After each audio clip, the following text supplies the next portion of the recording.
Pernah nggak kamu merasa dikhianati sama orang yang kamu percayai sepenuh hati? Tapi gimana kalau rasa sakit hati itu berubah jadi dendam yang akhirnya bikin seseorang kehilangan kendali? Malam itu, di Bandar Lampung, seorang wanita bernama Wendy bertemu dengan pria yang dulu pernah ia cintai, Karsilan. Siapa sangka, pertemuan itu berubah jadi malam penuh darah dan penyesalan. Inilah kisah nyata seorang wanita yang cintanya berubah jadi luka, dan lukanya berubah jadi tindakan nekat.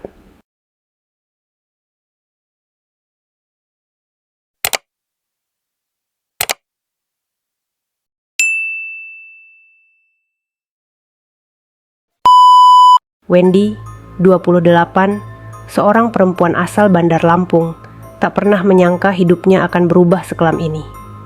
Semua berawal di tahun 2019 saat ia bertemu dengan Karsilan, 34. Lelaki itu tampak dewasa, perhatian, dan membuat Wendy merasa istimewa. Hari demi hari mereka semakin dekat, hubungan itu tumbuh jadi cinta yang kuat.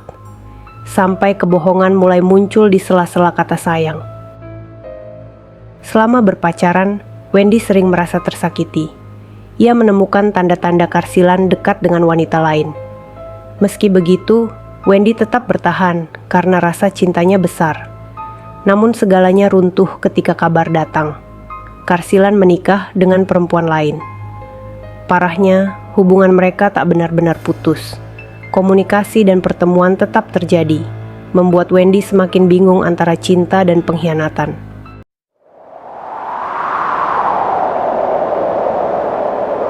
Rasa sakit yang menumpuk membuat emosi Wendy rapuh. Dia terus dihantui bayangan kebohongan dan perselingkuhan yang membuat batinnya tersiksa. Suatu malam, di tengah gelap, pikirannya dipenuhi amarah. Dalam detik-detik itu, ia melihat sebuah cutter yang baru dibelinya sehari sebelumnya, alat yang kelak menjadi pusat dari tragedi tersebut. Minggu, 19 Oktober 2025, Wendy dan Karsilan bertemu di lapangan Baruna Panjang. Di permukaan, pertemuan itu tampak biasa. Mereka bercakap-cakap, namun di balik senyum Wendy ada badai emosi.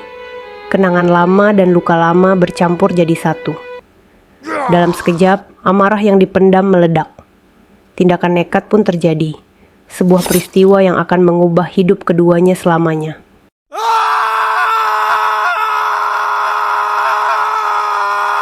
Setelah kejadian, Karsilan dilarikan ke rumah sakit.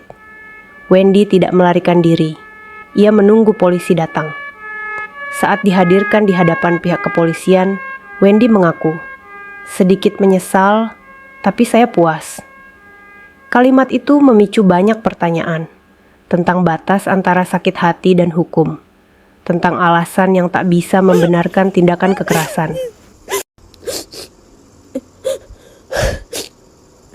Di kantor polisi, Wendy mengakui telah membeli cutter sehari sebelumnya. Ia mengaku terdorong oleh sakit hati melihat Karsilan terus berhubungan dengan wanita lain meski sudah menikah. Pihak kepolisian menjelaskan tindakan itu dipicu oleh perasaan mendalam dan kerap kali terjadi pada hubungan yang kompleks. Namun hukum tetap harus berjalan. Wendy kini ditahan dan menunggu proses hukum. Kisah Wendy dan Karsilan memberi pelajaran keras. Luka batin bisa memicu tindakan yang menghancurkan hidup orang lain dan diri sendiri. Balas dendam tidak pernah jadi jalan keluar. Melepaskan, mencari dukungan, dan menempuh jalur hukum atau konseling adalah langkah yang lebih berani. Akhirnya, tragedi ini mengingatkan kita pentingnya mengelola emosi dan mencari pertolongan saat hubungan jadi racun.